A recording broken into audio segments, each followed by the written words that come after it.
ایک صاحب محمد ارشاد جوید پوچھتے ہیں، مولانا صاحب میرے والد صاحب نے ایک پلاٹ خریدا، وہ سب بچوں کو کہتے رہے کہ یہ اس پلاٹ پر اپنا گھر بنا لیتے ہیں، کسی بچے نے اس پہ گھر نہیں بنایا، میں نے اس پہ اپنا گھر بنا لیا۔ اب ان کی وفات کے بعد کیا وہ میرے بھائی اس پلاٹ میں حصے دار ہیں؟ اس کے بارے میں وضاحت فرما دیں، جبکہ تعمیر بھی میں نے کیا، کسی نے اس کی تعمیر میں حصہ نہیں لیا، تو ایسی صورت میں مجھے کیا کرنا چاہیے؟ تعمیر پر بھائی نے جو کوئی خرچ کیا وہ تو کہہ سکتا کہ یار حساب کر کے یہ مجھے دو نا جتنا میں نے اوپر خرچ کیا، باقی وہ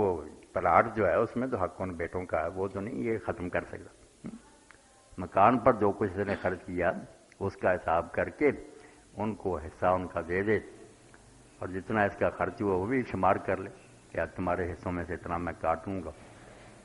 اگر لینا چاہتے ہو سارا کچھ، ورنہ مکان کو چھوڑ کر نا خالی پلاٹ کی جو قیمت تھی اس میں سے ان کو حصہ دے دی۔ جی